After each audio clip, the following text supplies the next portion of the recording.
एक समय की बात है, एक छोटे से गांव में दो दोस्त धैर्य और संयम नामक युवक रहते थे।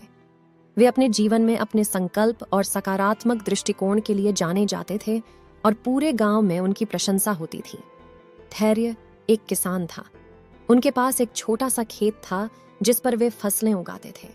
चाहे वो मौसम की अनिश्चितता हो या फिर कीटों के हमले, धैर्य कभी निराश नहीं होते थे।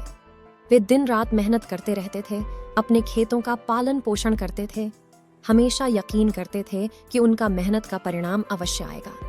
दूसरी ओर संयम था, एक युवा कलाकार थे। उन्हें प्रसिद्ध चित्रकार बनने का सपना था। हालांकि उनकी पहली कोशिशें आलोचना और अस्वीकृति का सामना कर रही थीं, फिर भी संयम कभी निराश नहीं होते थे। वे प्रेम और यकीन के साथ चित्रकला करते रहते थे। उन्हें यकीन था कि उनकी कला लोगों के दिलों को छू सकती है। सालों बाद उनकी मेहनत परिणाम देने लगा। धैर्य के खेत में फसलें बहुत यादगार बनने लगीं और वे कृषि तकनीकों के विशेषज्ञ के रूप में प्रसिद्ध हो गए। संयम की चित्रकला गांव की सौंदर्य से प्रेरित पहचान प्राप्त करने लगी और लोग उनकी अनूठी शैली की सराहना करने लगे। एक दिन गांव में एक भयंकर सूखा आ गया, जिससे धैर्य की फसलें और गांव की जीविका को खतरे में डाल दिया। लोग उम्मीद हार गए, लेकिन धैर्य अपने नाम के मुताबिक सब्र बरतते रहे। उन्होंने सूखा वाली फसलों की अभ्यास किया और अपना ज्ञान समुदाय के साथ साझा किया। उनके प्रयासों ने गांव को उन कठिन समयों में भूखमरी से बचाया।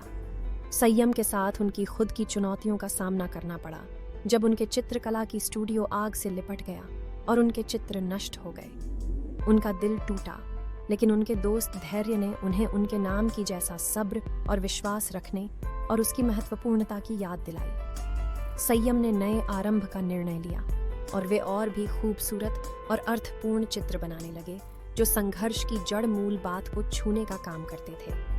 धैर्य और संयम अपने गांव में प्रेरणा के प्रतीक बन गए। उनकी कहानी ने सबको सिखाया कि बिना हार के और खुद पर यकीन रखकर भीड़ में आने वाली सबसे कठिन चुनौतियों को भी पार किया जा सकता है। इसलिए जब जीवन ने उनके सामने अड़चनें डाली, गांव वाले धैर्य और संयम की कहानी को याद करते थे और सब्र और विश्वास के साथ अपने दिलों में बल पाते थे, ताकत से समय का सामना करते थे। धन्यवाद।